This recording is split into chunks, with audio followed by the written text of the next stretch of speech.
Today is Tuesday, January 12th, 2021. Coming up on Roland Unfiltered. Yes, I am in the car. Donald Trump finally signs the emergency orders putting Washington, D.C. under these orders through January 24th. It is causing a massive traffic jam all across Washington, D.C. I've literally been in the car for an hour, where it normally takes 5 minutes getting to the office. And so we're going to talk about this order. Also, what is happening right now at the U.S. Capitol.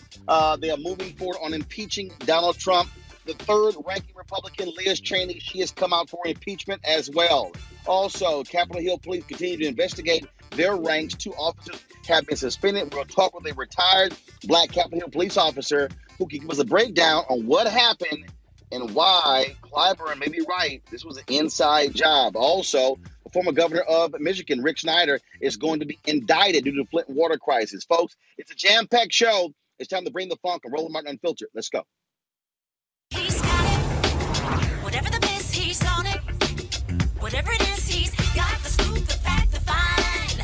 And when it breaks, he's right on time and it's rolling. Best believe he's knowing. Putting it down from sports to news to politics. With entertainment just for kicks, he's rolling. It's on go, y'all. It's Roland Martin, yeah. Rolling with Roland now. He's funk, he's fresh, he's real, the best, you know he's Roland Martin now.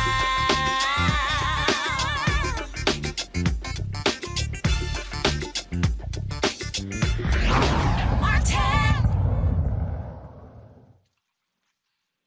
All right, folks, I'm coming to you live, yes, from the car here in Washington, D.C. Donald Trump, if he finally signs the order implementing emergency orders here in Washington, D.C., a perimeter has been extended all around the White House. And normally what happens is when they extend that perimeter, it actually goes out 3 blocks. It dropped in, shocking many people, of course, in the nation's capital.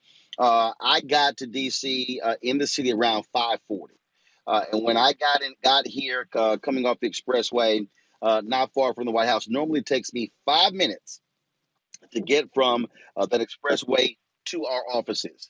Folks, it has literally been an hour. That's how massive this traffic is. I'm approaching, actually, we're located at Black Lives Matter Plaza here in D.C. That street is blocked off, and so I'm probably going to have to do some talking, if you will, letting them know that my offices are right here. We'll see if they're going to allow me to go on 16th Street to actually park. But this is what's going on. These orders are going to extend all the way through January 24th, 4 days after the inauguration. This is because of what took place at the U.S. Capitol last week, January 6th. And of course, folks, our security is even more heightened. Normally, for the inauguration, it is the most security you will ever find in Washington, D.C. But because of that insurrection, that attempted coup d'etat, it's even more critical to have massive security. 10,000 National Guard troops are going to be in Washington, D.C., providing assistance as well. And so much has changed because of what took place last week. Right now happening in the U.S. Capitol, Democrats are moving forward. They have presented a 76-page basically impeachment document laying out exactly how Donald Trump really the insurrection last week led to it. Just so you understand how significant this is, you have Republicans who are coming out. Republican has come out and said Kinzinger, he's going to vote for impeachment. But that really jumps out is Cheney, daughter of former Vice President Cheney, the third-ranking member on the Republican side. She came out and said, quote, "There's never been a greater betrayal by a president of the United States of his office and his oath to the Constitution." She says she is going to vote for impeachment.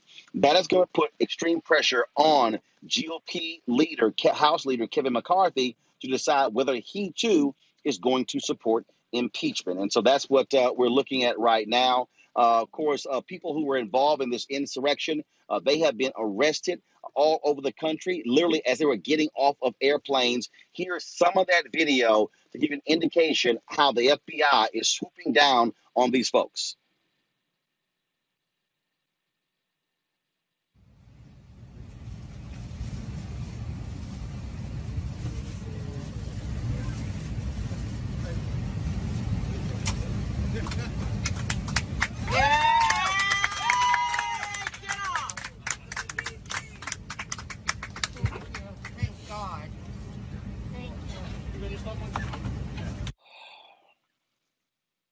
Folks, that's just one of the videos. There are a lot of videos out there that are showing you how that they're targeting people, arresting people, removing them from airplanes, putting them on no-fly list as well. These things are happening. So again, as I said, we've been watching so much of this is going on. Earlier today, the Department of Justice, they actually held a news conference where they announced this was the first time they've actually spoken publicly about the insurrection since it actually happened. I'm going to sit here and just put my phone down if I can while I approach our street here.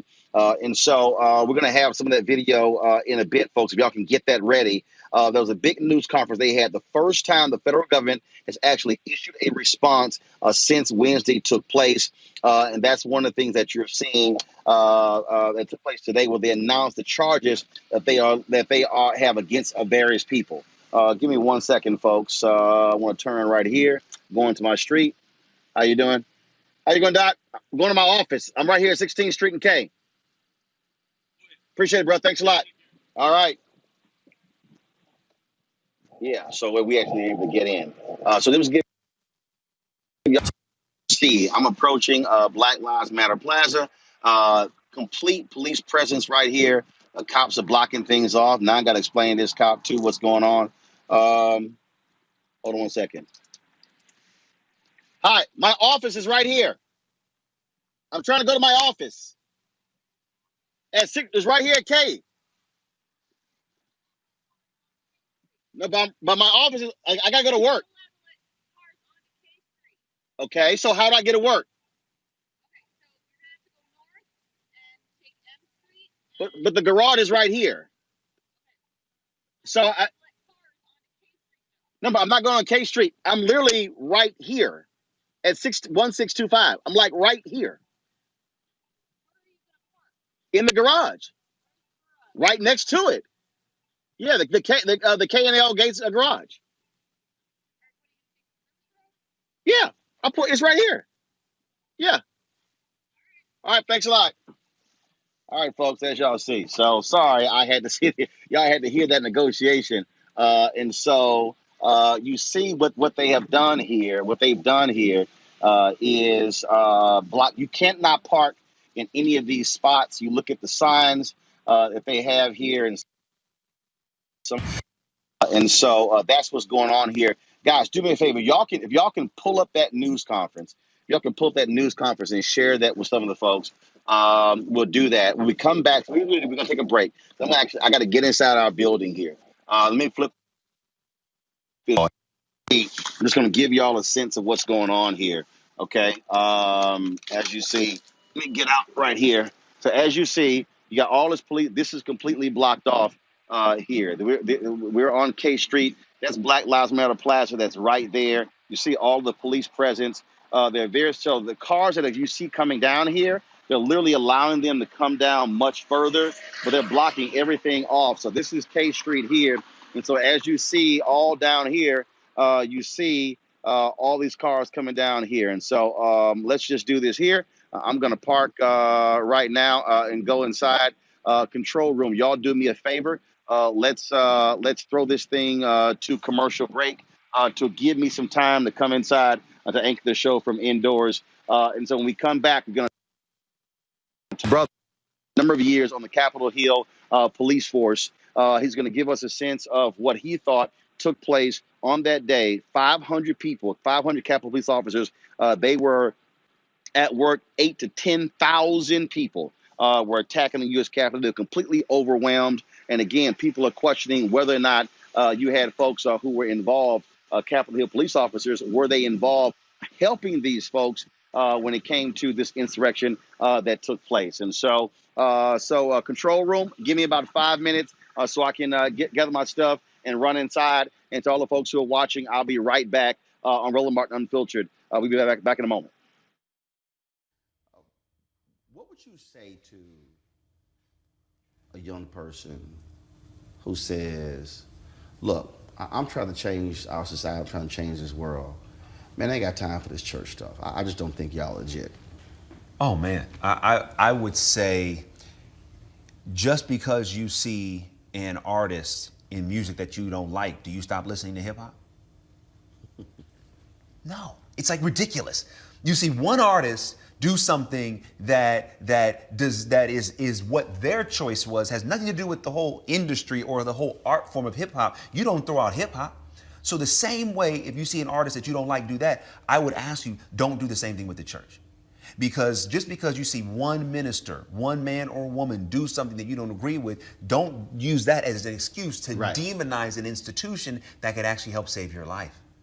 You know, I am who I am because I was raised in the church. You know, all the things that I'm able to do in the world are directly related to being brought up in a healthy church environment where I learned how to develop my gifts. I learned how to communicate. I learned how to deal with other people. I learned how to lead. All of those things that help me and other people become successful in society, you can learn in the church. So I would say to somebody that's young, I would challenge them. Everything that's in you, if you're trying to get it out, get into a good church, because that church will be a fantastic incubator for all the gifts that are in you.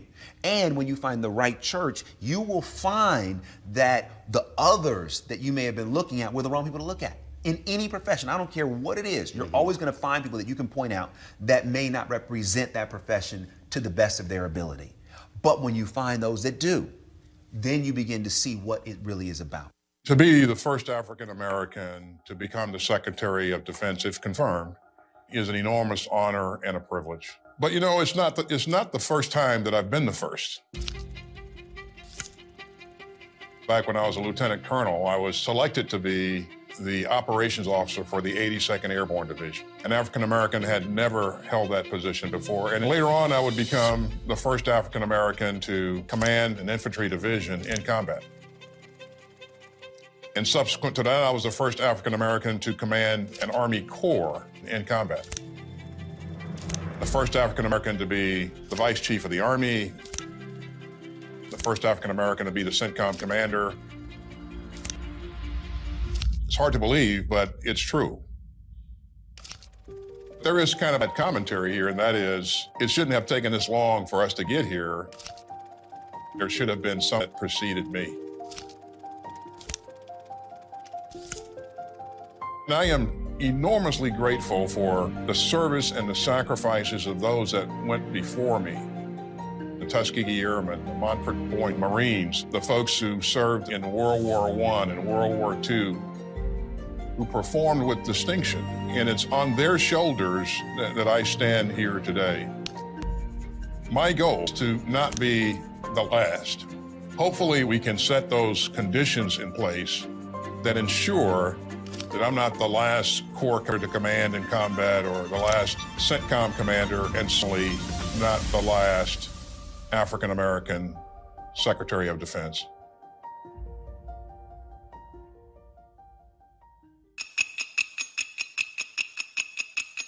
We will not go quietly into the night.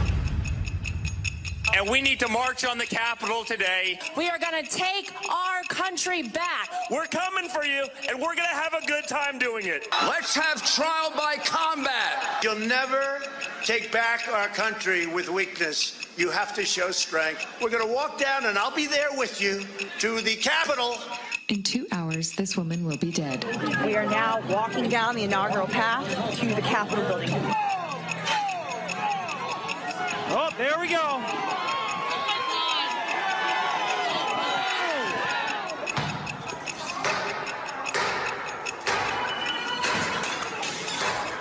The U.S. Capitol has been breached. Hey, 5 minutes since Capitol breach.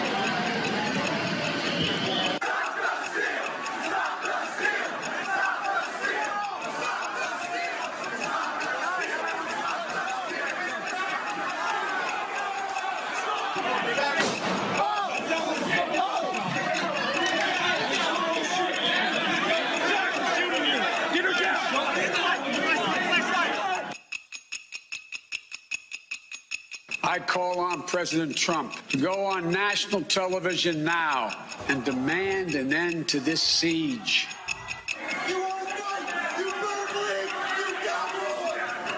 At least one improvised explosive device has been found on the grounds of the U.S. Capitol. Repeatedly being told by the National Guard at the national level that we did not have authorization We love you. You're very special. Our incredible journey is only just beginning.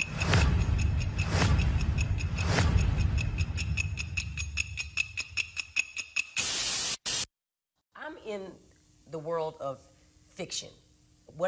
That's what I do. I'm an actress. I spent 35 years in this business. I've been in the business since I was 14. I was discovered in a basement theater in Philadelphia, a basement called Freedom Theater. And that's what I do. I play for a living. And I look and see that we're in a world that, that it's bizarre, where you can't tell the fake from the real. These people are not faking it. That's what they're going to, they're willing to put their whole lives, their families' lives, everything they've accomplished around looking pathetic and weak around a table because this man showed up and told them that, that he was the one and everybody should follow him. He didn't even have a good argument. He's not Martin Luther King. He has no words. He has nothing. He's just rich and white and male. And so people want to see that power on display and then tell us that we're not, that we're crazy. They can't do it anymore. That's the good news. Good afternoon. I'm Stephen D'Antuono, Assistant Director in charge of the Washington Field Office of the FBI, and I'm here to provide a quick update on the FBI's activities since the violence and destruction at the Capitol last week. The FBI is quite familiar with large-scale, complex, and fast-moving investigations. We are up to the challenge. As Director Wray says, the FBI does not do easy. To be clear, the brutality the American people watched with shock and disbelief on the 6th will not be tolerated by the FBI. Men and women of the FBI will leave a stone unturned in this investigation. Since these events, the FBI has hand in hand with the United States Attorney's Office and our law enforcement partners here in D.C. and across the country to arrest and charge multiple individuals who took part in the 6 days. We have opened 160 case files. That's just the tip of the iceberg. The significance of this investigation is not lost. This is a 27 full-bore extensive operation into what happened that day. We cannot do it without the help of the American people. Since call for tips, video pictures, we have received more than 100,000 digital media. Absolutely fantastic. And we are scouring every one for investigative and intelligence leads. We continue to ask for more. If you have information, 1-800-FBI or submit photos and videos fbi.gov/capital, and that's capital with an O. I want to stress that the FBI has a long memory and a broad reach. Agents and our partners are investigating leads not only here in the D.C. area, but across the country through the FBI's 56 offices. So even, like I've said before, even if you've left D.C., agents from our local field office will be knocking on your door if we find out that you have the criminal activity at the Capitol. But before this is your opportunity to come forward, as several individuals who are involved in Wednesday's have done, to hear about their patient. Weeks leading up to the January 6th rally, the FBI internally with every FBI field office to ensure we were looking for intelligence that may have developed potential violence during the rally on January 6th. We developed some intelligence that a number of individuals were planning to the D.C. area to cause violence. We immediately shared that and action was taken, as demonstrated by the arrest of Rosario by the Metropolitan Police Department the night before the rally. Other individuals were identified in other parts of the country, and the travel subsequently disrupted. The FBI receives an enormous amount of information and intelligence. Our job is to determine the credibility of it, the laws and policies that govern FBI investigations. We have to separate the aspirational from the intentional and determine the individuals saying despicable things on the internet are just practical board bravado or they actually have the intent to do harm. In the latter, we work diligently to identify them and prevent them from doing so. As a statement can be, I cannot open an investigation without a threat of violence or alleged criminal activity. However, which does turn to a call of criminal activity, the FBI will to undertake investigative action. And in this, we had no indication information was linked to any person, but the matter of an online discussion. This information was immediately disseminated in a written product and briefed through our command post options to all levels of law enforcement. Part and parcel of our mission into violent actors is the fact that we continue to gather intelligence that will aid in our ability to disrupt possible future activity. This is to say, we are leveraging our relations with federal, state, and local enforcement partners, using us at our disposal to find and bring everyone in last week's criminal activity. I got to turn over to Acting U.S. Attorney Michael Sherman. Folks, the Department of Justice knows all what is taking place, and they're people, especially with one Capitol Hill police officer. Congressman Tim Ryan said that 2 officers have been saved, also targeting these folks who have been taking pictures, put on a MAGA hat on. So there's also going to be an investigation. Our Capitol Hill police force to what went on. Congressman Jim Clyburn has intimated, he implied that he believes it was a job. Not only that, what they have done, there's been, they were able to access this writing social media site Parler. And they had some very weakly, and the Gizmo story then showed, I'm going to pull up again, it showed able to use tracking to show all of these people who breached the Capitol. Folks, shocking story. This story shows you how these folks, these protests got inside this Capitol. By using this iPad, please, this right here. Parler users breached deep inside U.S. Capitol building, GPS data shows. This here is a map. This is a map here, folks. Able to, by accessing their GPS, it shows you where Parler members were. How they essentially surrounded the U.S. Capitol. See how deep we're able to get. Let me see if I can zoom this in. This is the U.S. Capitol right here. How deep they were able to get into the U.S. right now. It's former Capitol Hill officer Theodis Butch Jones. Butch, how long did you serve on the force?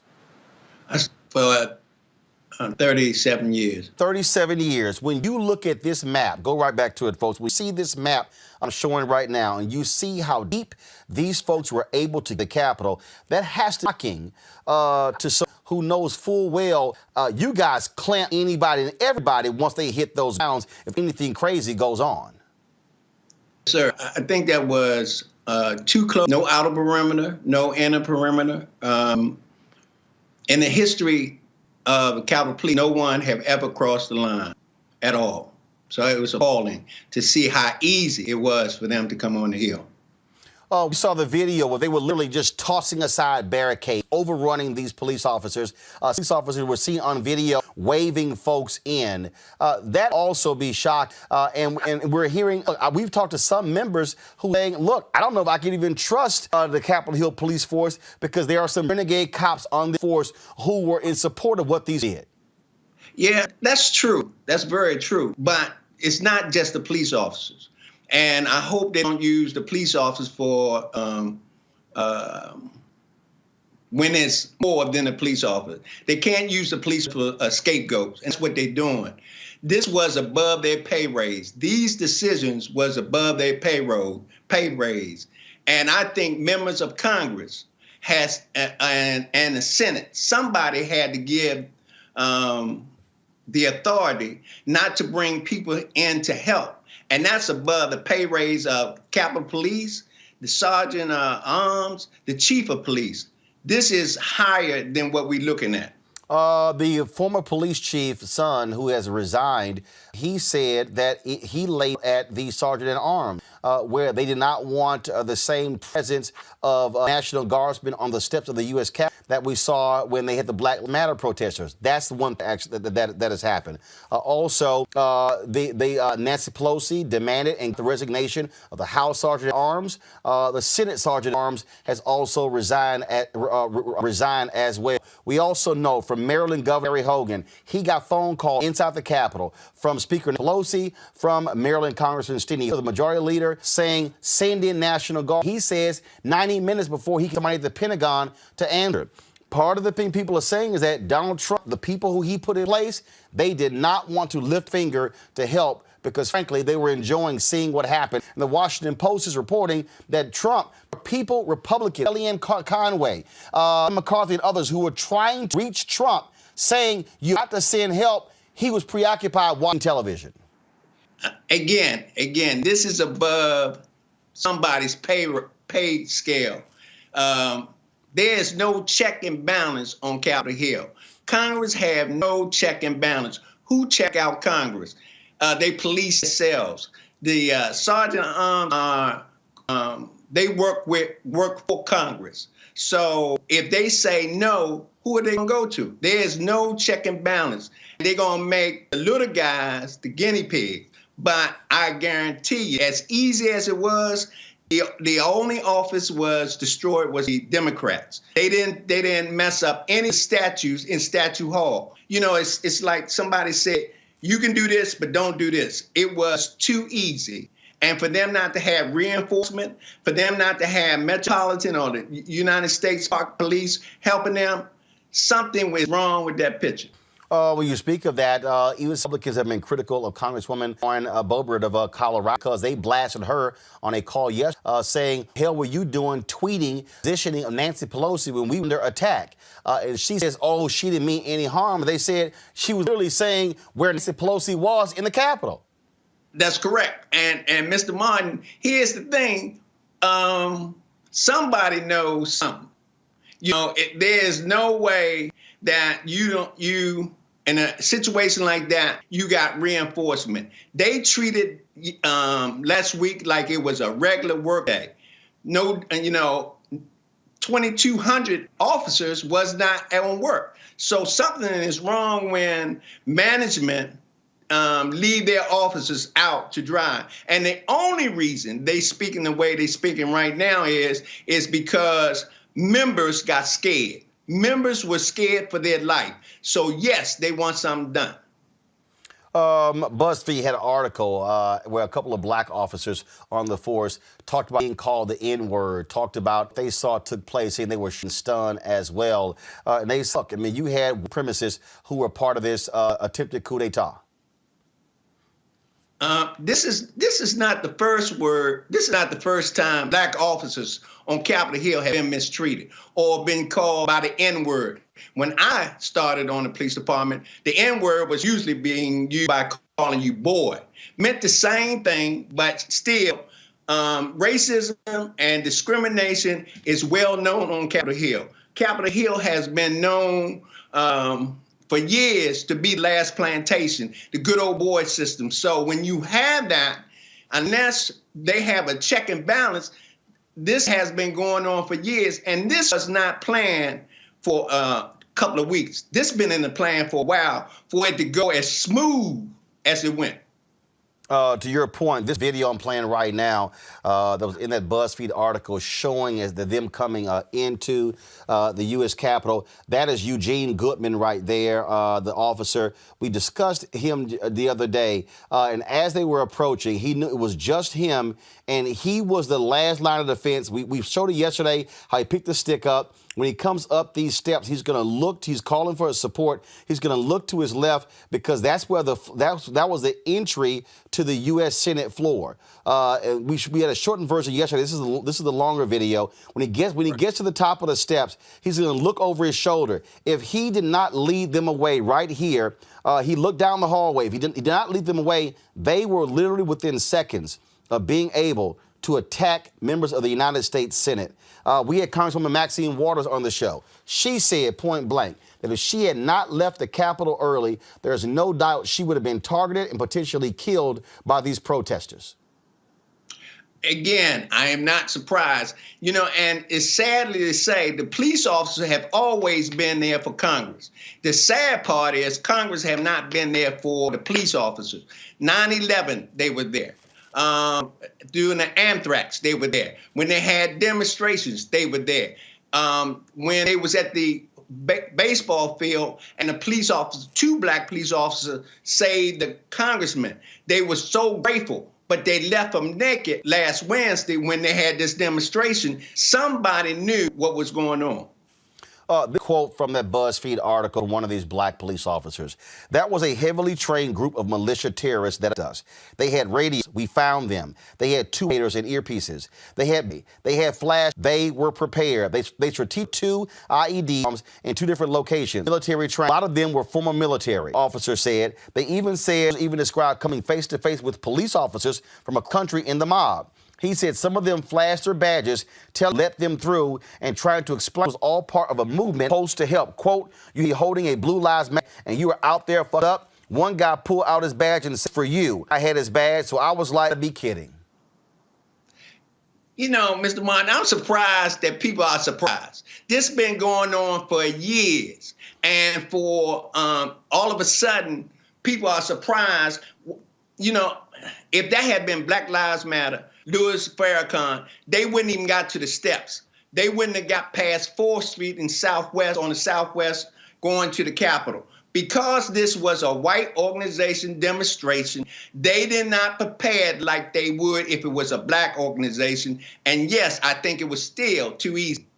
Well, you're absolutely right. I can tell you when Jamal Bryant, Jeff Johnson, and I, when we 200 brothers to Capitol Hill to stand up for Loretta Lynch, and we were met at the top of this by Congresswoman Joyce Beatty, Congressman Andre Carson. It was a hell of a whole lot of Hill cops who came out of nowhere for your black men who were there, very peaceful, just to speak up for Loretta Lynch. You know, just before I forget, I want to say I take my hat off to the mayor of D.C. Can you imagine if she did not tell Black Lives stay at home? There would have been a bloodbath out there. A lot of people could have got hurt if the mayor of the District of Columbia did not tell Black Lives Matter to stay at home. And I remember when Farrakhan came up to the Hill with 4 gentlemen, just 4. They held the whole department over until he left the Hill. Even they had a SWAT team in the garage. And it was an insult to every black officer because Farrakhan wasn't like that. All of that for Farrakhan and 4 guys with him. I'm telling you, they had the whole department, outside, the Senate side, the Capitol side, the PD, and SWAT. They held them for at least 2 hours over until he left the building. Wow. What do you think should happen next? Well, you know, the president said that the people that was involved, they should be treated the same way he thought people should be treated if they take down the statues, that they should get 10 years. I think they should get some serious time. I think they should look at Congress, and it should be an investigation, a off the hill investigation, not members of Congress, but people outside a commission to find out what went wrong, because our democracy was challenged on last Wednesday. The Orders Butch Jones spent nearly 40 years as a Capitol Hill police officer. We certainly appreciate it. Thank you very much for your insight. Thank you for having me. Let's go to my panel. Kelly, legal analyst, Law and Victoria Burke, Newspaper Publishers Association, Jacob Weir, Young Politician Committee. Candace, when you listen to what Butch had to say, and you think about Republicans continue to make excuses for what these, the whole deal, let's move along, let's have peace. No, they do not want any level of accountability. They want us to move on because they know they're complicit. They know that they actually egg these people on. They spurred this on. Kevin McCarthy, all of a sudden, trying to be big man on the, yet he was on Fox News with Laura talking about don't accept this election. They were actually fanning the flames of this. Every single Republican who did, they are complicit in what took place. They certainly are complicit. And when you look at what's going on here, we talk about the Capitol Police, and there have been a couple of them that have fired, but they've suspended with pay. And therein lies the problem. These are officers that were in order to protect democracy, protect the people, protect the Capitol building itself.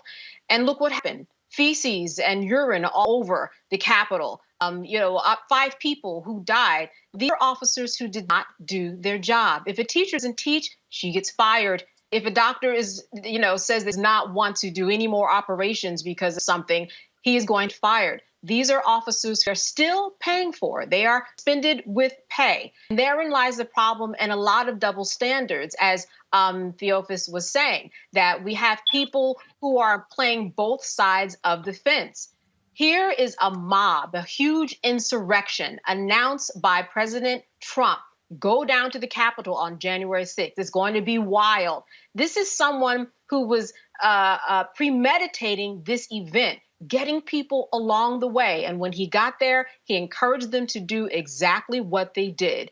Go, be an insurrection, mob the Capitol, because what you're seeing is lies. We have, and even at this point, President Trump has not even apologized for anything. He has not even said Biden is even the president now. He just said he's looking forward to a smooth transition, but he hasn't even admitted that the president-elect Joe Biden is in fact going to be president on the 20th.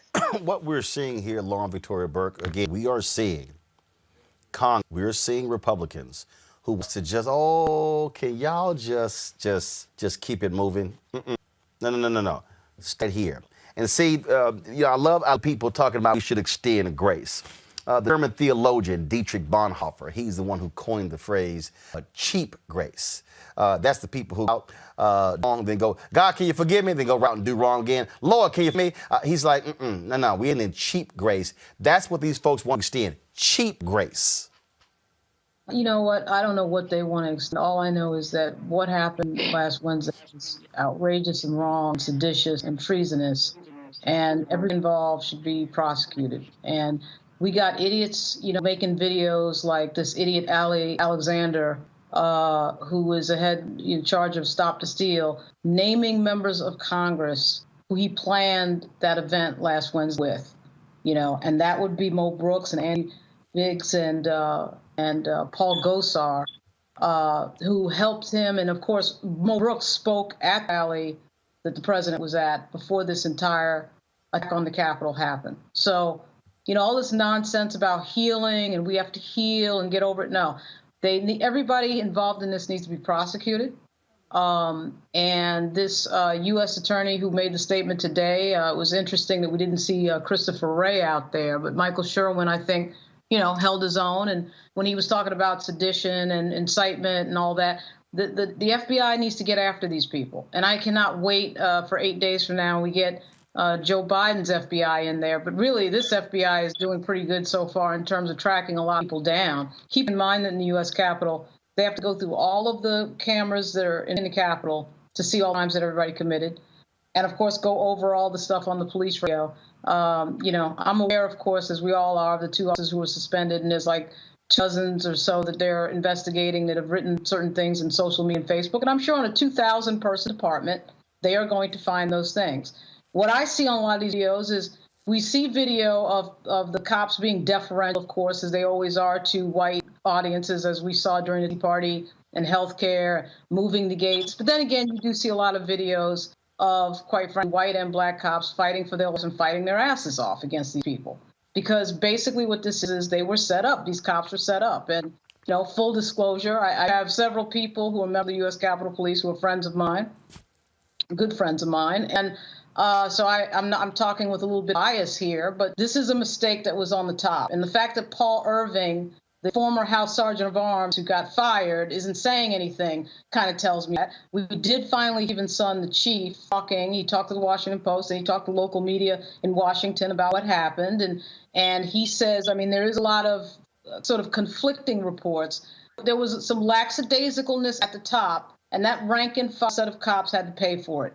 People like Eugene Goodman had to pay for it, who I know, who did a great job. So I just would say that until we know exactly what happened and who played a part in what, it won't surprise me if there might have been some cops involved. But I got to tell you something. I think we should be looking at members of Congress and their staffs. We should be looking at cops too, but watch members of Congress and their staffs should be investigated in this by the FBI, because we already know, like I said, from the idiot Alexander, Mr. I planned this whole thing, that there were at least 3 members of Congress involved. So that all needs to be looked into.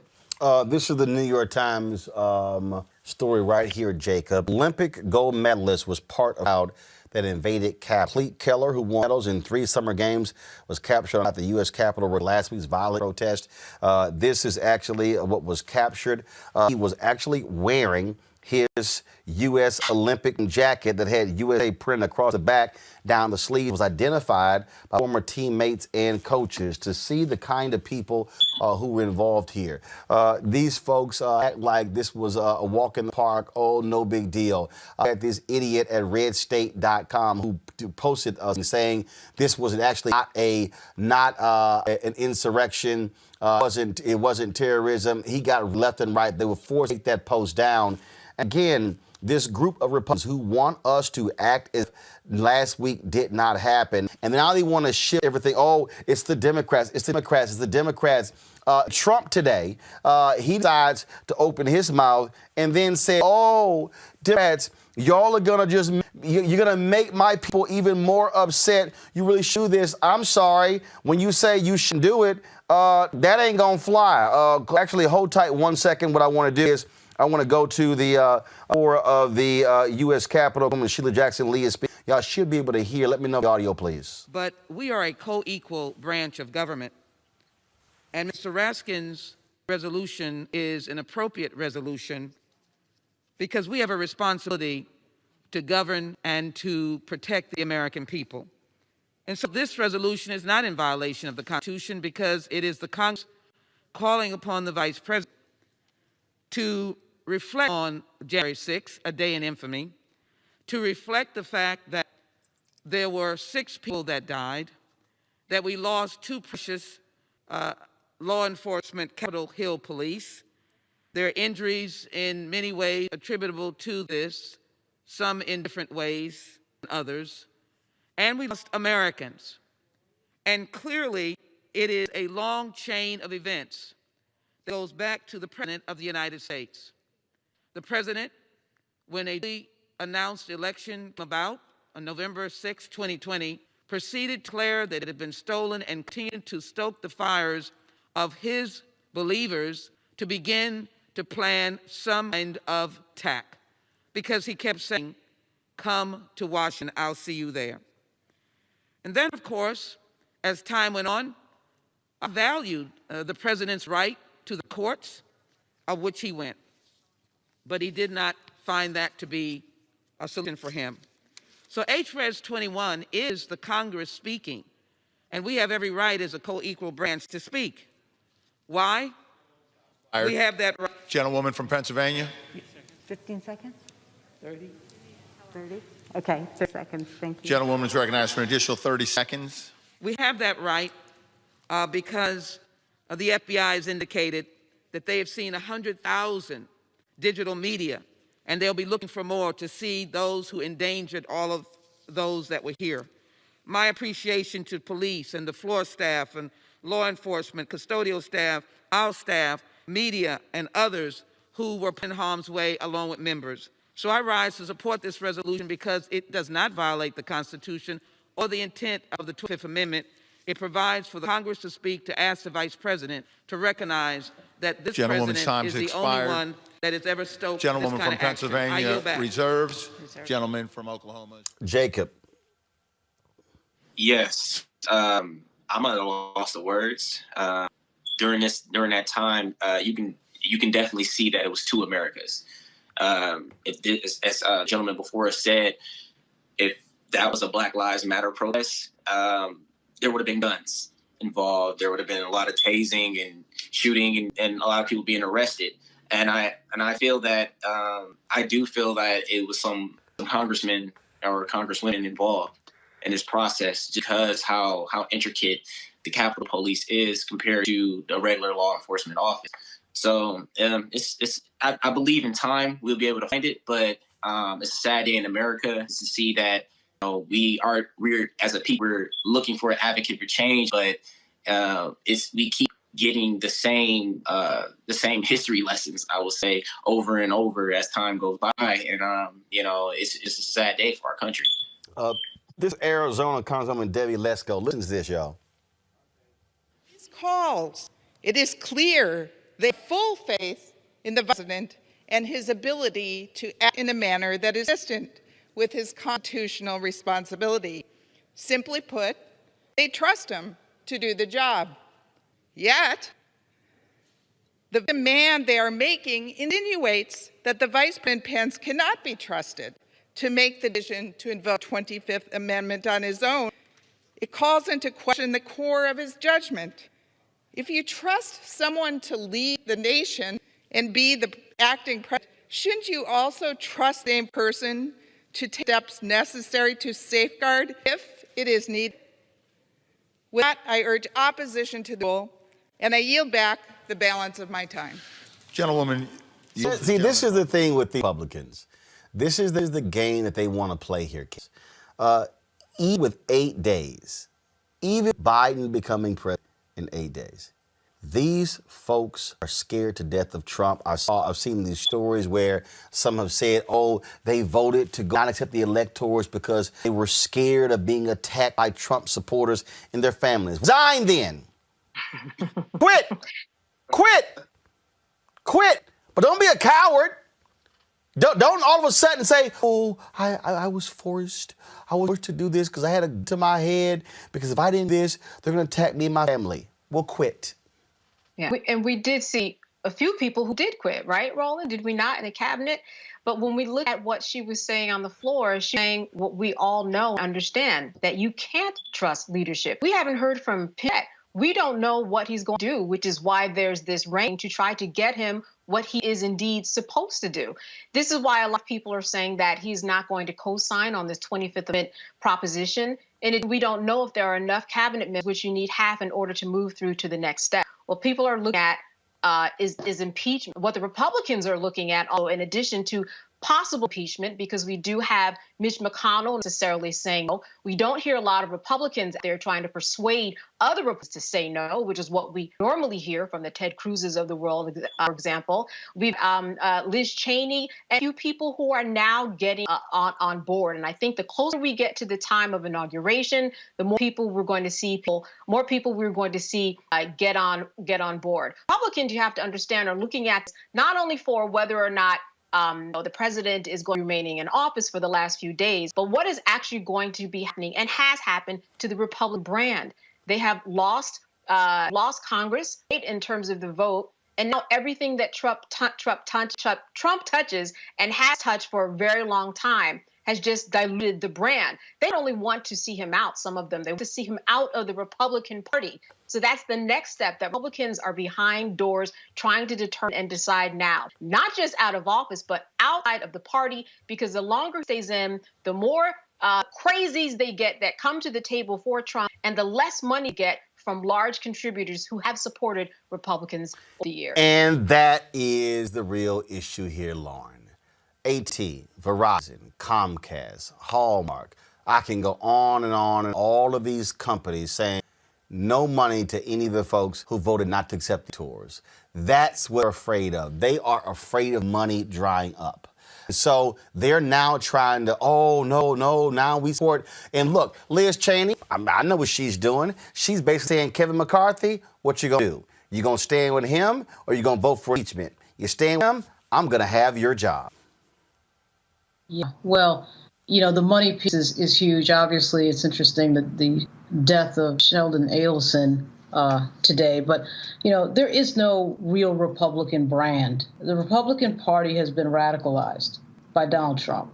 When you have a vice president who's too scared to do the right thing because of, in fact, the brown shirts, the violence, the threat of violence, if you do the right thing, that's a situation where we're really going to see who really believes in our democracy, quite obviously. When you have 120 Republicans being against the certification of Joe Biden being elected president after the U.S. Capitol building was attacked, that's a radicalization of the Republican Party. And we saw the split fairly early on, before the Lincoln Project came on. I mean, we saw George Will. We saw a few signs of there was going to be a schism. But, the idea that they could continue to follow such a nut into battle. Donald Trump is crazy. We have a crazy president of the United States. And they still want to follow him because they're afraid not only really of him, but of course of his followers. And the level of cowardice, the inability to tell these people the truth. They've just decided to just lie to everybody, to lie to them that there was something wrong with the election, which of course is just utter nonsense. So it has the big lie, and it has the threat of violence. And of course, we just saw the ramifications of the lying and violence on January 6th. But this is not really a party. This is a group of people pulling off lies and stunts on Fox News. And yeah, to your point, Roland, now the money is starting to get, now that's in play now. And of course, finally, these social media companies have finally woken up. Finally, Mark Zuckerberg has woken up years into everyone telling him that this is what was going to happen. But I actually think, Mark Zuckerberg is good at coding, and he's very stupid about common sense and politics. So he waited around, and then finally, Twitter now, there's nothing different that Donald Trump is doing before last week. Absolutely nothing. Finally, they're cutting off the Twitter accounts. Finally, they're cutting the communications. So, of course, the money is the last piece. But We got to be real. We got a week coming up here. I'm going to be in Richmond, Virginia tomorrow. The legislature is going to kick off tomorrow. We got a week coming up with these people planning things into inauguration. And my friends on Capitol Hill are telling me, I mean, they're getting security briefings and all that, the members, the cops. I'm not hearing anything that's making me hopeful, other than the fact they're going to surround the Capitol with 15,000 U.S. Guard troops. I'm not hearing any real plan there. We got no sergeant of arms on your House and Senate side and no real chief of police. And I know that, Assistant Chief Pittman is there, but she just was thrown in there because they fired Son. So I'm not hearing what the plan is. And these people are putting out declarative messages targeting members of Congress. So we got to get real with what we're dealing with. We got to get real fast. Donald Trump is in charge until noon on the 20th of all of our security agencies, Homeland Security, DOD. So we got to wake up to this. And I think it's a dangerous situation we enter into for the 18th, 19th. We're showing right now for a live look, procedural vote on the 25th resolution that Congress is voting. This is all, again, first of all, they're voting on a resolution. Pence, you should invoke the 25th Amendment. I mean, it's okay. Okay. I mean, personally, I think what they should just go right to impeachment. Let's go live. This Congressman G.K. Butterfield, North Carolina. I inform the House that Mr. Bishop will vote yes. He will yes on ordering the previous question. Madam Speaker, as a member designated by Mr. Thompson of Mississippi, pursuant to H-Res 8, I inform the House that Mr. Thompson will vote yes. He will vote yes on ordering the previous question. Madam Speaker, as a member designated by Mr. Richmond of Indiana, pursuant to H-Res 8, I inform the House that Mr. Richmond vote yes on ordering the previous question.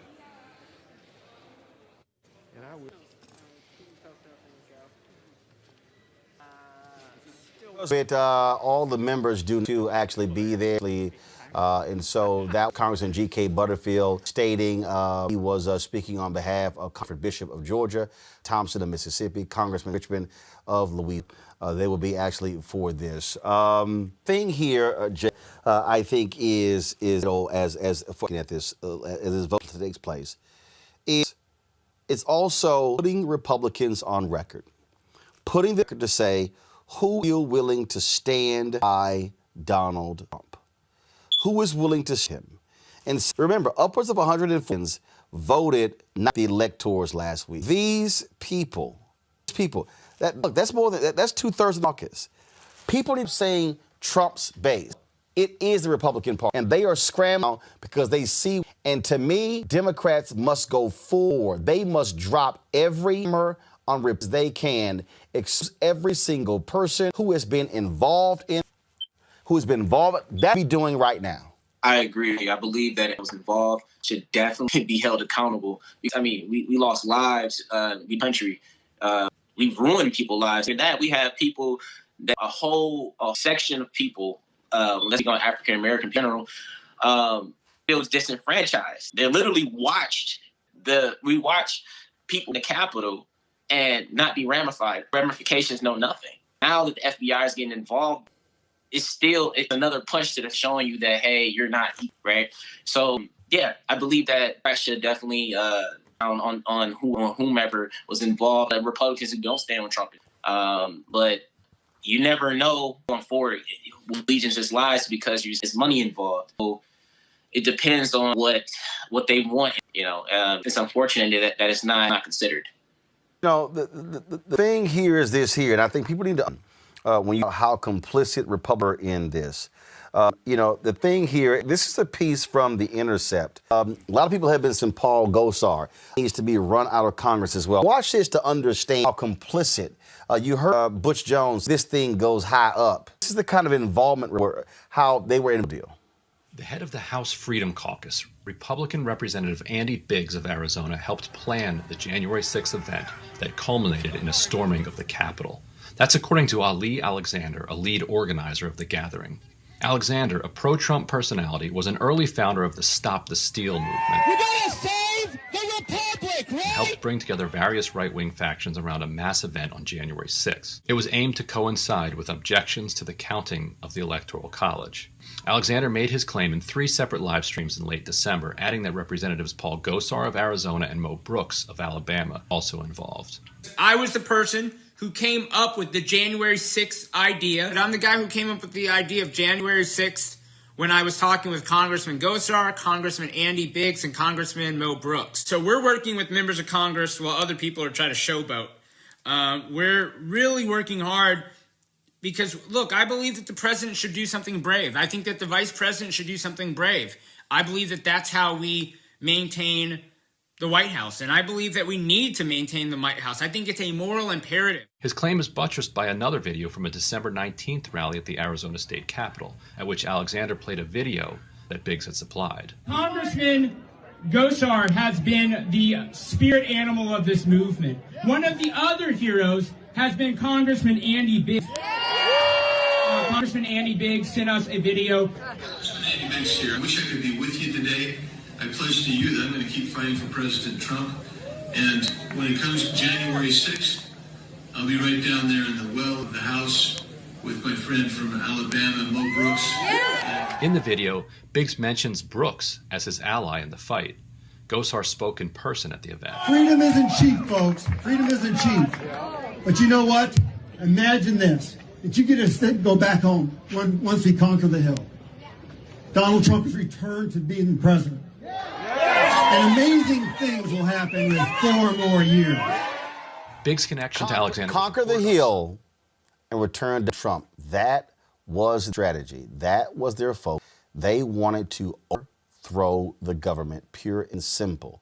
Candace. And the saying right there. Go ahead. They're saying it right on the video. I mean, I'm wondering when the FBI is going to be talking to these people. If that's not sedition, I don't know what is. And they've been saying this for a while. Because what made this invalid to them, of course, was black voters deciding this election in Atlanta, in Philly, in Milwaukee. That's what they can't stand. That's what they can't get over. You know, that's their definition of, you know, there's a problem with the election. And they're saying it right there. And I'm telling you, if the FBI is not having conversations with them, I don't know what it takes. If that's not sedition, if that's not treason, what it takes. Agreed. And we could see the reconnaissance plan happen on Twitter. We could see it on Facebook. We could see it before it happened. The FBI and other people pay attention to it that many of us would have thought is beyond me. What's also beyond, this is just an aside, the number of men of color, powers of positions, of types of groups that are finding their way in the party, and not only just way, but they're being leaders. On the end, when we look at people who are doing behind closed doors, and I think what we're going to find after the FBI continues to investigate is we're going to find more people who have agreed to do something unlawful, which, as we know it, is a conspiracy. We are going to see a lot of conspiracy charges come, and as I believe had mentioned, we're not just going to see it from the people we saw up to the Capitol, but we're going to see inside of the Capitol. I think the time will tell, and we're going to see exactly a lot of things that are going to unfold that we probably never have even imagined. Even to get more real, these people are an accessory to the deaths of certain people, including a U.S. Capitol, a federal police officer, a federal law enforcement officer. You incited a riot that then led to the death, the murder of a police officer. So, you know, I mean, we've seen stories a million times where some girlfriend that doesn't know anything gets an accessory for dealing because her boy did something. We got to get real about the charge of these people. There were 5 people who died that day, including a federal law enforcer, and you got members of Congress involved in the planning of something that incited violence in the United States Capitol in a clear attempt to try to stop the certification of an election. I'm not an attorney, but it sounds pretty close to sedition to me. And I can't wait to find out. Couldn't believe any of the today with the press conference over at DOJ did not ask that question, whether or not they were talking to members of Congress who were clearly involved in this and are saying they're involved in it. They're not running. Apparently, Andy Biggs is trying to pretend that he has nothing to do with it. Well, why did Alexander mention his name? He didn't mention his name out of anywhere. And what they've been saying has been consistent with the lying and the nonsense and the garbage that Donald Trump has been saying and Stop the Steal has been saying. So I can't wait to find out whether or not, and again, we're going into inauguration week. If I was the members of the CBC and the Black Caucus, I'd be very careful. They put up a metal detector in front of the door that the members walk into on the floor. And I'd be very careful with these members because they are radicalized. It's not just the people who were out at the mob at the Capitol. It's some of the members of Congress that they got to keep an eye on. This is let's go back to Capitol Hill with the vote. You see that vote 184. This question 184-76. There's still about 3 some odd minutes remaining. You see Republicans. You can pull the audio up, please. I'll talk over it. But you see what's happening. You see what's happening. The Republicans, Jacob, cannot let go of Trump. These have no idea. They know exactly what. They do not care. They do not care that he is inside a riot. They do not care that he has done any of these things. These people are more than happy to go along with this thug. That is what is that's crazy, Jacob. They don't care. Yeah, as you said before, I do agree. And the problem right now, as I said before, that we see that division. We see it and it's nothing being done about it. I mean, they waited until 8 days before Trump was out of office to actually act on any. And at this point, it's a little too late. The damage is already done. And now it's just trying to save the tail at this point by sticking with who they think will hurt them instead of doing the right thing. And the right thing is to speak up at this point. There's so many different things continue to happen.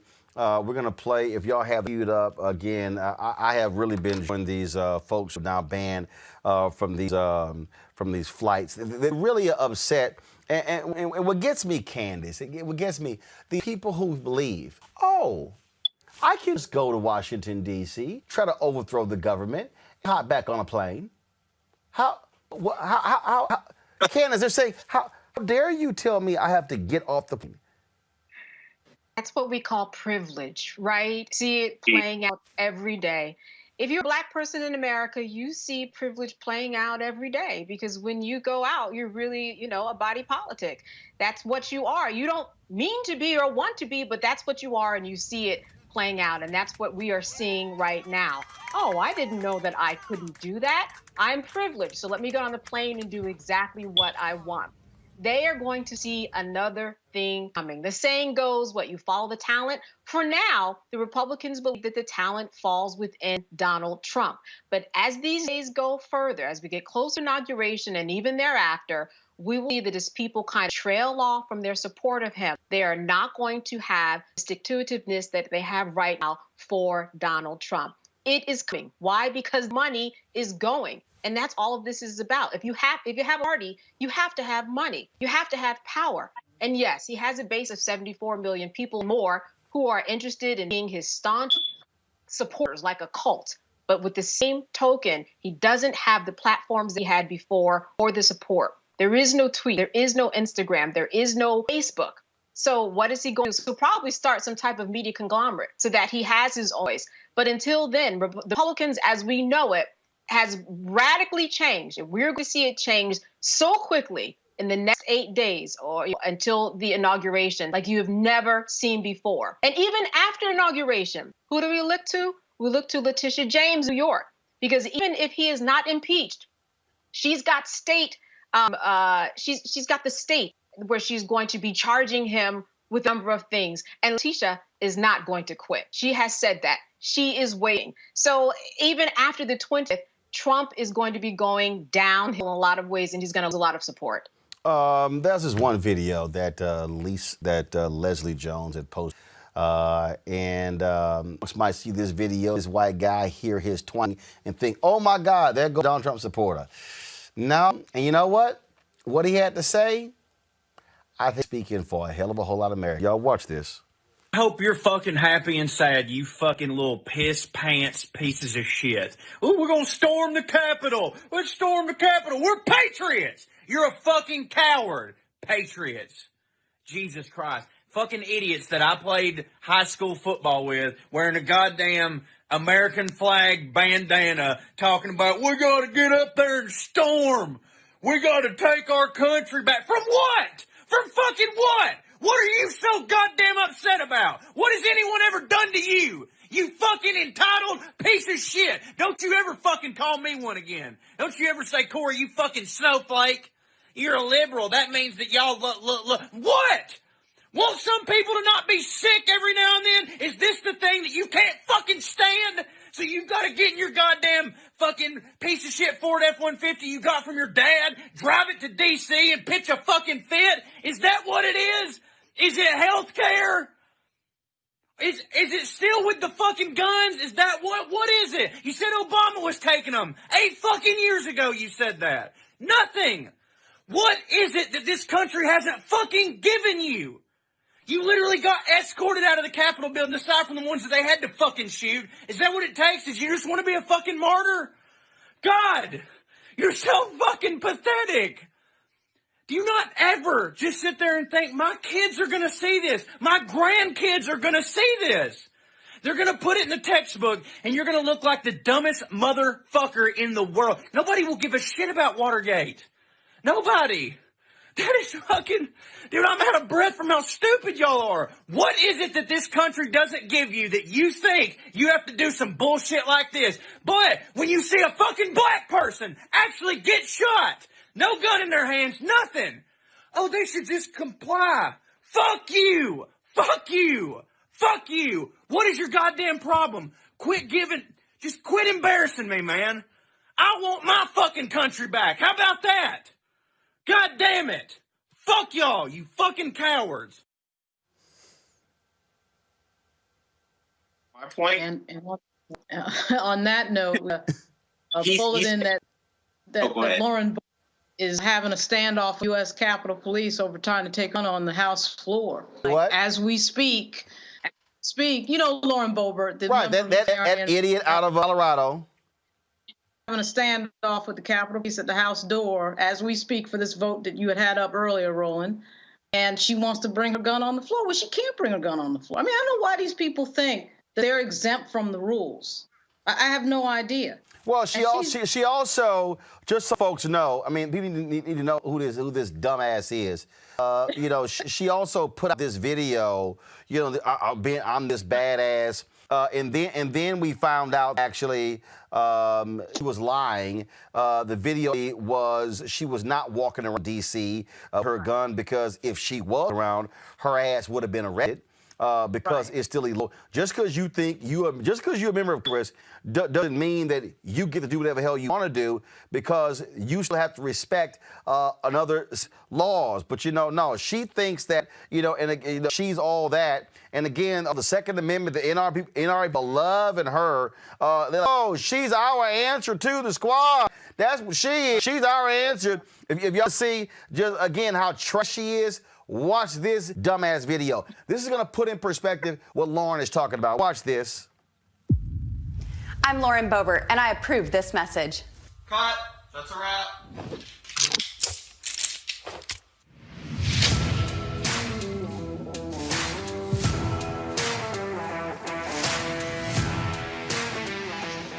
Hi, I'm Lauren. I'm a newly elected congresswoman from Colorado.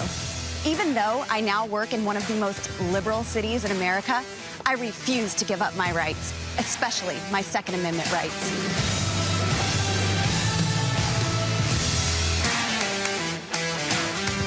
I will carry my firearm in D.C. and in Congress. This caused outrage from Democrats and the media. Why? It's our job in Congress to defend your rights, including your Second Amendment, and that's exactly what I'm here to do. In D.C., of all places, we should be encouraged to practice our rights. So forget what you hear in the fake news. Here are the real reasons why I choose to defend myself in our nation's capital. I'm a woman and a mother of 4. I choose to defend my family with all of the force the Constitution provides. D.C. is one of the top 10 most dangerous cities in our country. Homicide rates and violent crimes are skyrocketing here. Being a member of Congress is pretty basic. I don't go to work in a motorcade or armored car. I don't get police escorts everywhere I go. I walk to my office every morning by myself. So as a 5-foot-tall, 100-pound woman, I choose to protect myself legally because I am my best security. One of the challenges of working in D.C. is people here don't understand how we live in real America. The Second Amendment is part of our lives. Gun ownership is cherished, and it makes our little town safer. As a young woman working late nights at a restaurant, I learned real fast how important it is to defend myself. After a violent incident outside my business, I took advantage of Colorado's open carry laws and began to carry at work. My waitresses asked if they could open carry too. Candace, she's lying. Washington Post did a story. Her ass wasn't walking around. They tried to create this silhouette saying that she was carrying her gun, that she walked out of the Capitol Hill studio onto the streets of Washington, D.C. It was all a lie. So what's about fake news? Fake-ass video. Well, listen, she's learning from the best. She's learned to create this whole media commercialism on what she's doing, market herself as this person. She's learned from Donald Trump because that's what he did. He marketed himself as the person that he wanted his base to believe that he was. Didn't necessarily have to mean that it was true, but it was part of the plan. Like anybody that had a public relations specialist or pays someone to create this image of who they are. And that's exactly what she was doing. That's why a commercial looks more like a TV show than anything else, right? It's because that's what Donald Trump has done. He created what we saw was a TV show, a reality show. Indeed, I think that she's trying to attach to a cause so she can somehow uplift herself from what's actually going on in politics between the Republicans and Democrats. So getting the NRA behind her will definitely get those dollars. Things that we were just talking about earlier, those dollars, that's what they're aiming for. So it's not necessarily about, does she care about, as you can see, she has fake news. She's faking that she was at the Capitol with her gun, which is ridiculous. But anyway, she by attaching herself to the NRA, she's securing those dollars. She's securing that support and longevity because it makes it look like she's actually defending their rights.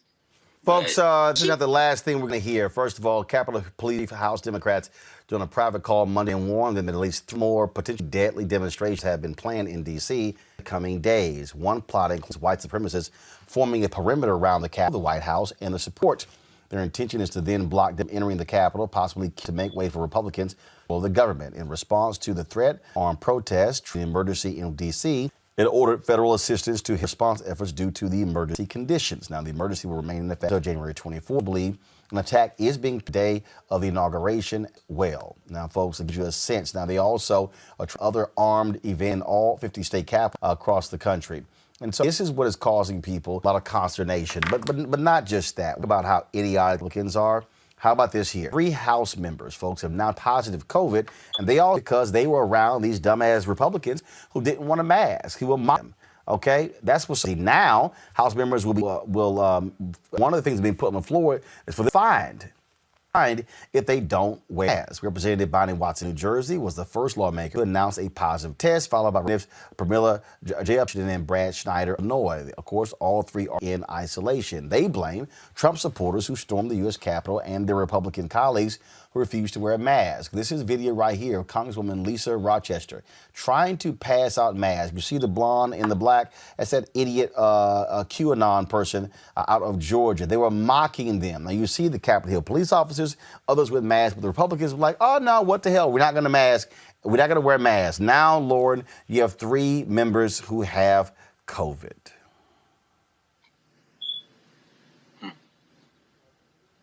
Lauren? Oh, I'm sorry. And that's Mark Wayne Mullen, another not so bright member. As you can see, the Republican Party has just become like, with that Lauren Boebert video and this other stuff, it's just a party of stunts and no policy and nothing other than trying to get on Fox News and impress Lou Dobbs and maybe getting a slot as a contributor on OWN or Newsmax. I mean, that's what members of this party has become. It's just been sort of a cycle of wanting to impress people on social media and wanting to impress their friends on Fox News, and there's no policy in between. What's even scarier, too, is they would rather, it looks like to me, they would rather take the government down than to change anything about what they're doing to attract the types of groups that would win them elections. It's sad. And this idea that somehow every single thing has got to be ideology. So now wearing a mask because of COVID, when we're nearing 400,000 deaths because of COVID in a once-in-a-century pandemic, has become a political thing. It's like everything becomes a political thing for the Republican Party. So now it becomes a symbol of a lack of freedom because I'm not wearing a mask. It's just complete idiocy. Just absolute complete idiocy. And Nancy Pelosi, and then when Chuck Schumer comes in as the majority leader of the Senate on January 20, they need to pass the rules of the House and Senate. The House has already passed their rules. The Senate has to pass theirs, and just discipline people.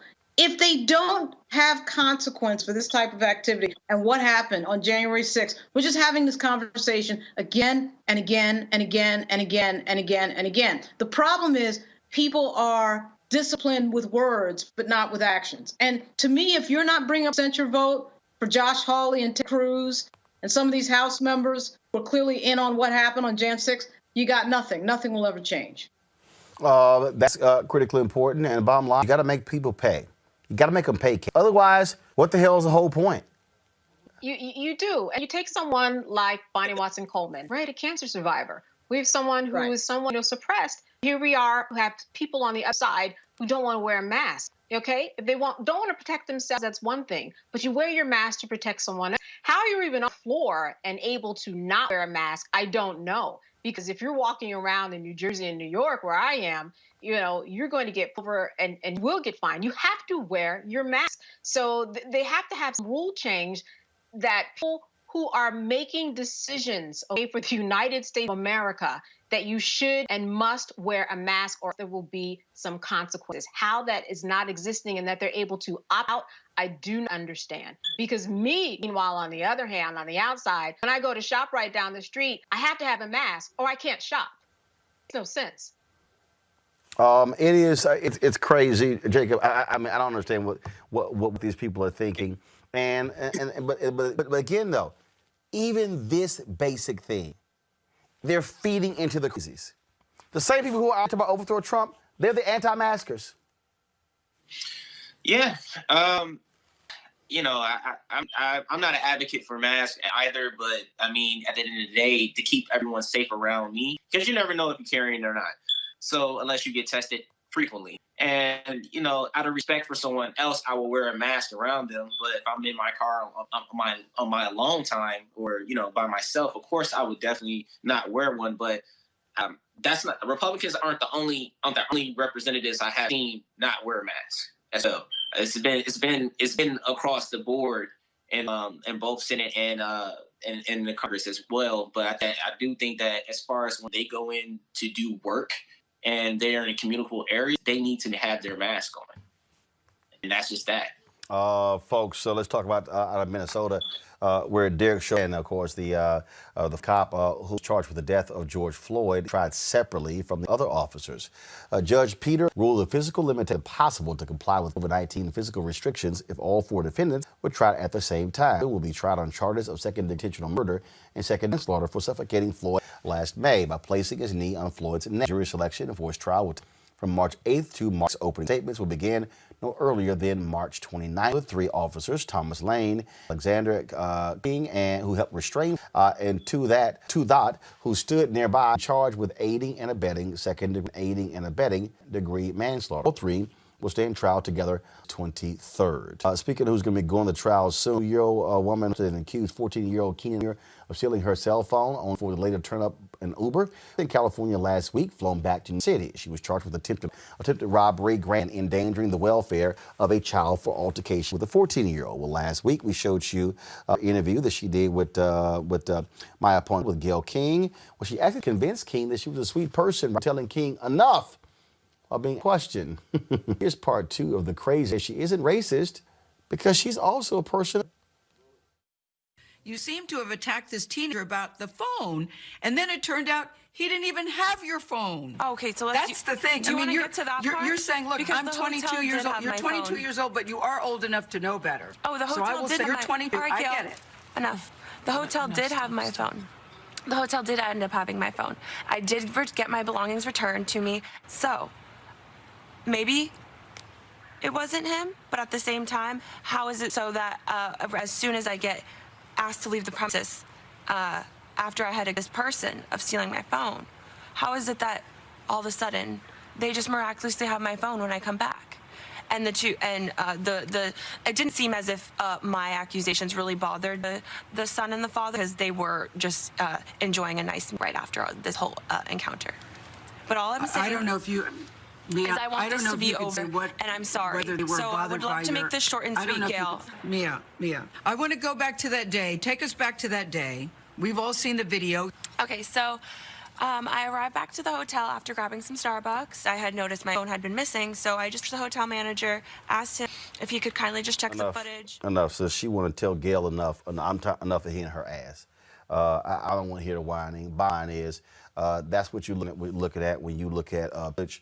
And you also have folk like her who can operate in their racism as well. And so bottom line, I hope they give her ass as much time as possible. Speaking of giving time, the former governor of Michigan is going to be indicted. The Associated Press reported this today. The Attorney General Dana Nessel's office intends to charge for Governor Rick Snyder, several of his top advisors, for their role in the water crisis. Her office expects to announce grand jury indictments Thursday against the former two-term Republican governor and other top officials who were part of Snyder's administration. This to charge Snyder comes after years of investigations into the Flint water crisis. Investigators needed to figure out who was to blame the elevated toxic levels. Candace, what do you make of? Listen, decisions were made, and as a result, the water in the Flint, Michigan system was contaminated. People died. So somebody has to be held accountable. And obviously, prosecutors thought that they had enough, went to a grand jury. They did have enough to secure an indictment. So we're going to see what happens, over the next couple of weeks and what's going to be seen, what the defense team is going to say as a result. But what has happened so far is what should happen, and that someone had to have been held accountable. And this is the right person, because he obviously was in a position to make decisions that led to this water contamination. And not just for a few months, we're talking years that Flint, Michigan has been under this whole umbrella and besieged by bad water. So I'm not surprised. It's just been a very long time, and we'll see what happens in the next weeks. This need, and it was decisions by Snyder that led to this, that allowed for this crisis. And these people in Flint and their children and their children's children will all be affected by this. I saw one story where they said the special needs of students in the school up 56% since the crisis, Lauren. Yeah, and the question is, why does this take so long? I mean, it's been going on forever. We knew what happened in Flint. We knew Snyder was responsible for it. And here we are in 2021, finally getting around to doing something about it. I just don't know why these things take so long. I remember when A. Scott Roland represented one of the officials in Flint. He was at a hearing. That was like, 4 or 5 years ago?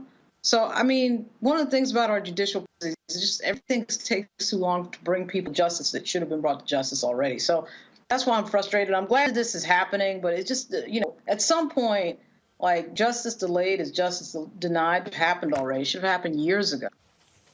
That is the case, Jacob. Again, it's important that someone pay. We talk about accountability.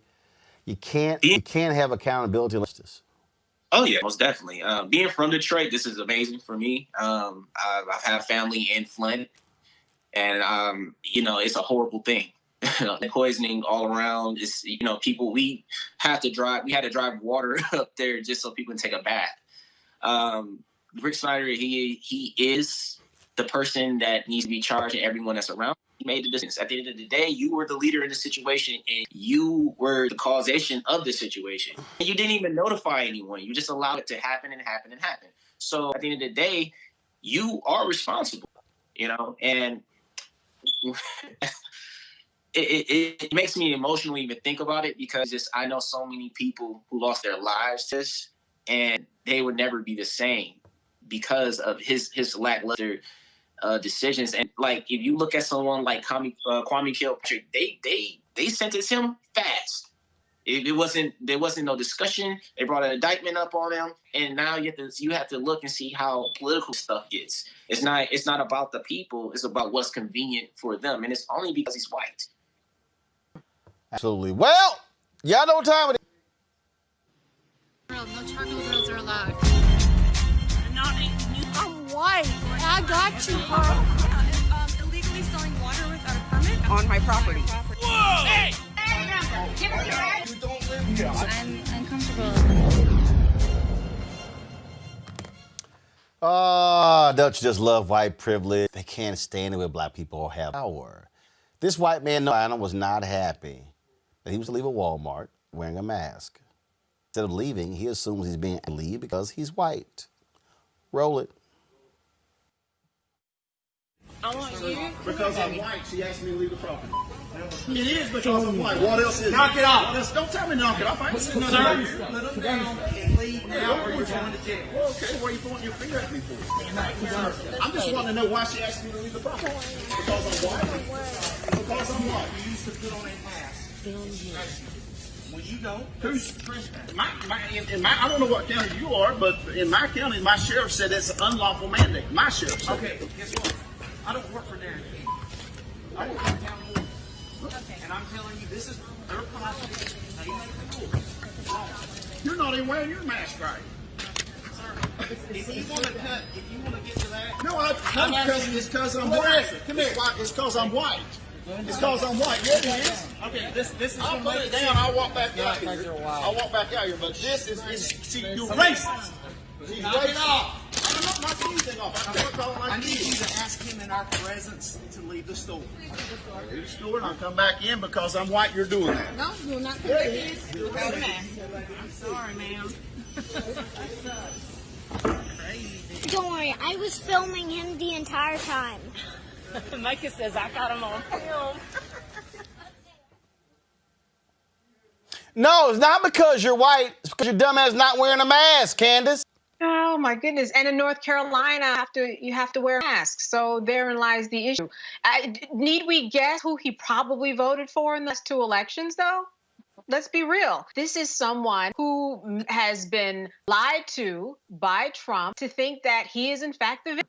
He's one of those people who was, storming the Capitol, right? Because of the fact that he thinks this world belongs to him and he's the only one that matters. That privilege belongs to him, and he doesn't have to wear a mask. Everybody else has to mask. Even police officers have to wear the mask, but not him. This is what he was saying to white police officers. So therein the problem. You have more of the Trumpettes doing what they're doing out in the world, not understanding that rules also apply to them. Jacob, then the idiot says, you're not wearing the mask, fool. You're not wearing one at all.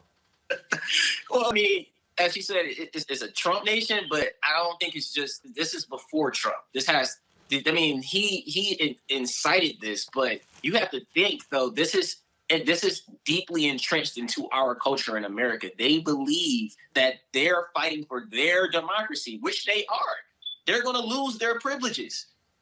The oppressor does not want to give up their strengths. They want to keep people under their thumb, and that right there, being told what to do, and they feel that there's their God-given right to be able to say no. I just got a kick out of it. Oh, to the black woman, it's because I'm a racist. No, put your mask on. You got to go.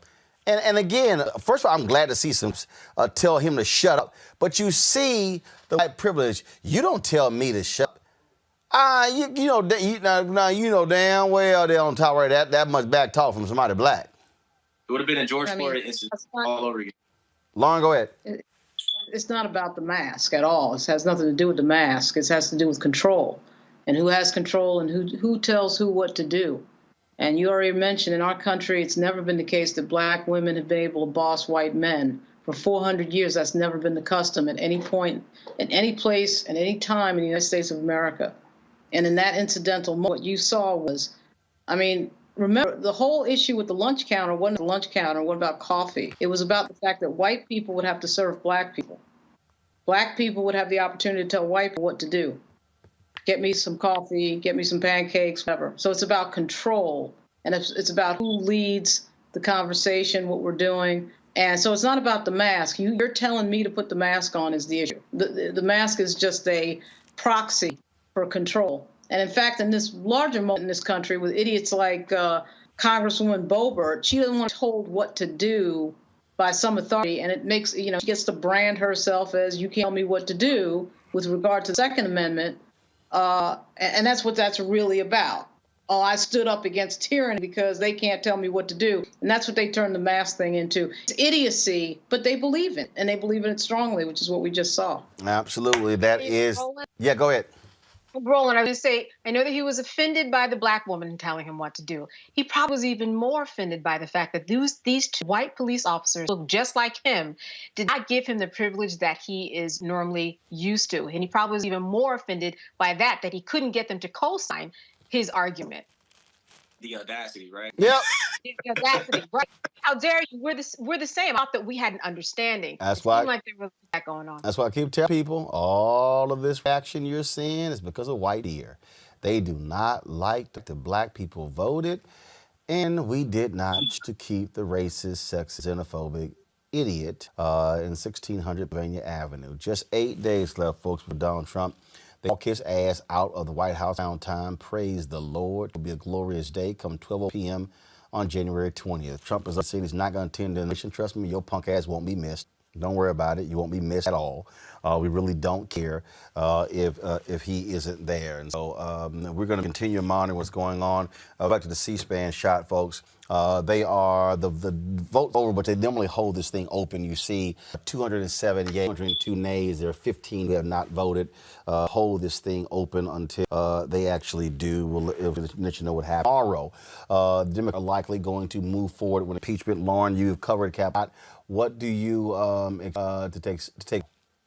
There's going to be Republicans who are going to vote Democrats for impeachment, and talk about whether or not it's going to pass in the Senate and all that. I really think that's irrelevant. Although John Martin at the New York Times has apparently found support for it, and some rumors about Mitch McConnell really finally finding, I guess, the strength to say that he feels like these offenses are impeachable, which clearly they are. Clearly are. I mean, if you can't get impeached for what happened last week, then you can never get impeached for anything, on top of everything else that Donald Trump has done for 4 years. So what is expected is that the Democrats will pass tomorrow, and they join by about 20 to 25 Republicans. Have that same group in there that is the Trump wing of the Republican Party House. That doesn't really surprise anybody. The threat levels are going up much toward impeachment, and expect to see some unprecedented security. We typically, of course, already mentioned, Roland, when you were driving in, we always see unprecedented around this town during impeachment. But when you have 15,000 members of the National Guard standing around, you're going to see some stuff that you've never seen. I know that, there's talk about Joe Biden wanting to do his days and wanting to focus on his agenda. He's got to wake up. He's got to wake to the fact that we are looking at an unprecedented situation. I don't want to say the word sword. I think that's a little bit much. But still, you got some radicalization in the country that needs to be dealt with on top of the disaster. And Joe Biden, I know, wants to do his agenda and focus on all that, but he's got to also focus on what just happened last week. I think part of the problem here is that, again, Joe Biden is stuck in the 1980s and 1990s. This idea that, no, we can find common ground. In fact, y'all saw a story where Tom Daschle has been counseling Joe Biden and him by saying, no, if you really, really, really work with Mitch, you can get a lot more done than if you fight Mitch. I'm like, Tom, you lost your seat. Right. You didn't retire. You lost.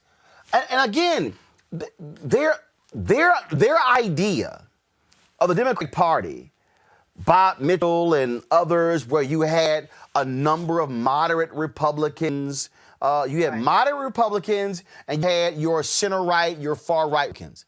There are no moderate Republicans. But see, when you reach a point when Pat Toomey is seen as a moderate Republican, you know damn well that's gone. And so, and I'm telling you, Biden in his mind is thinking, I can really work with them. No, they are going to try to squash you.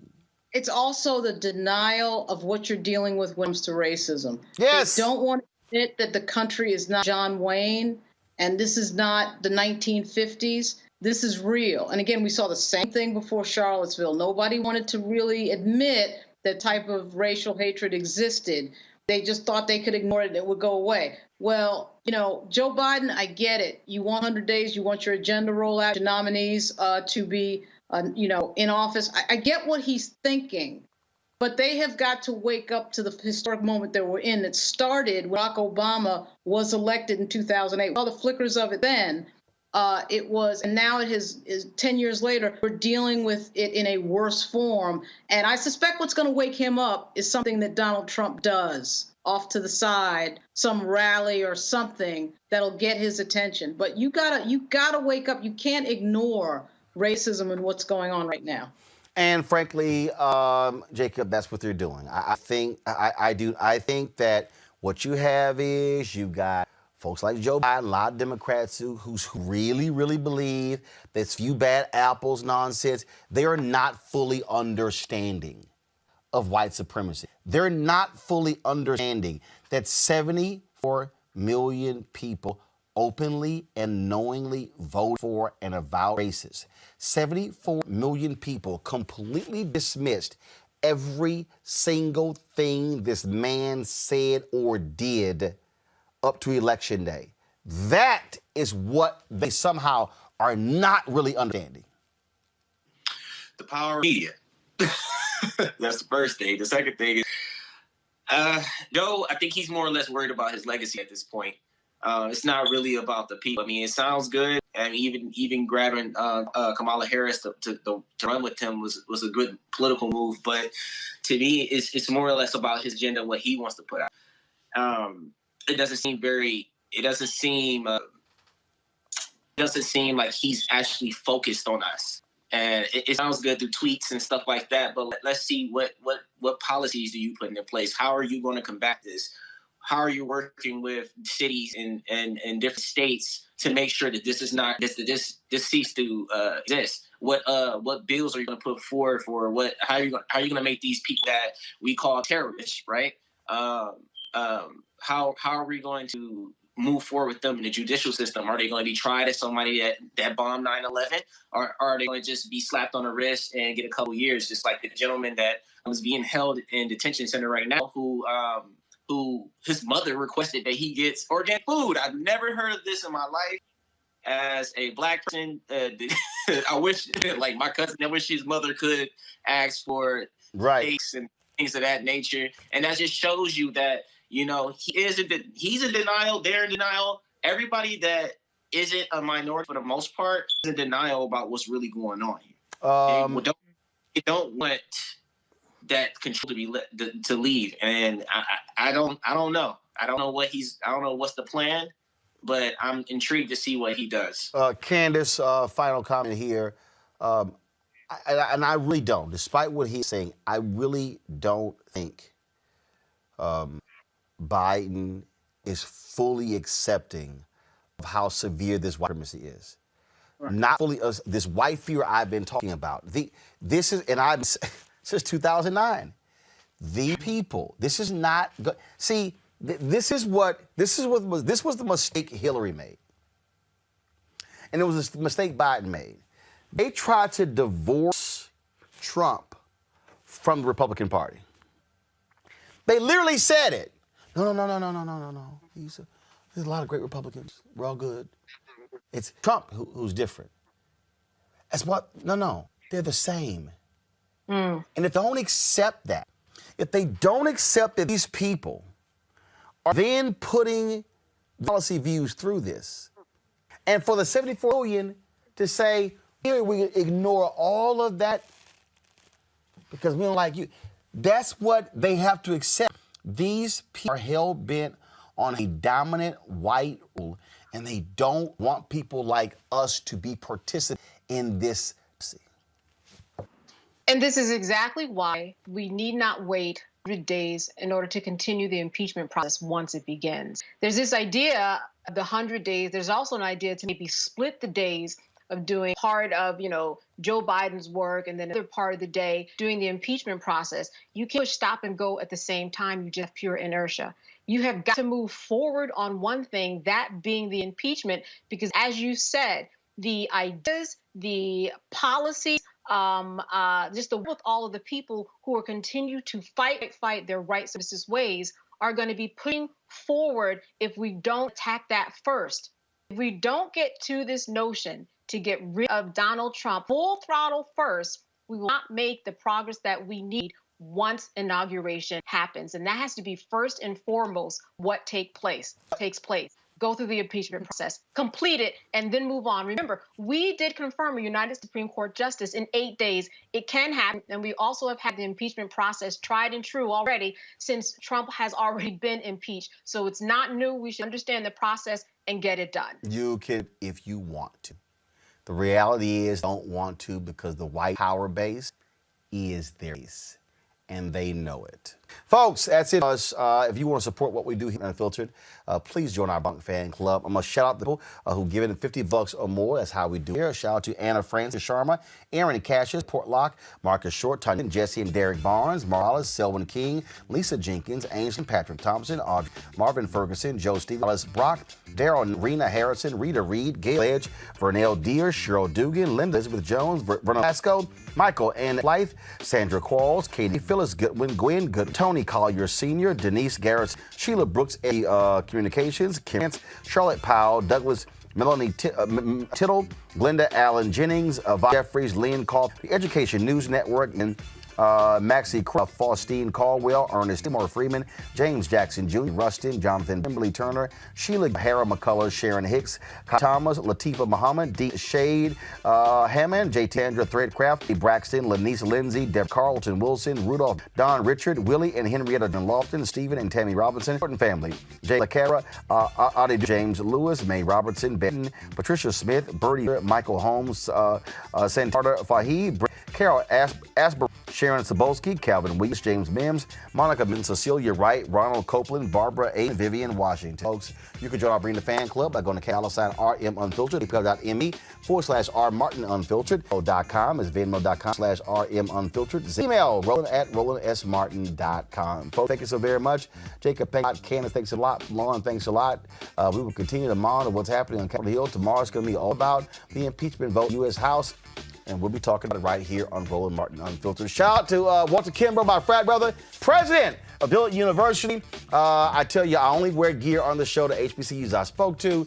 And Dillard was like, yo, you came to our campus. I was like, I have y'all gear. So they hooked me up with a hoodie, a t-shirt, as well as a hat, as well as a Dillard mask. And so I certainly appreciate it. Thank you so much to all the folks at Dillard down there in New Orleans. Can't wait to be back on y'all campus. Talk to y'all later.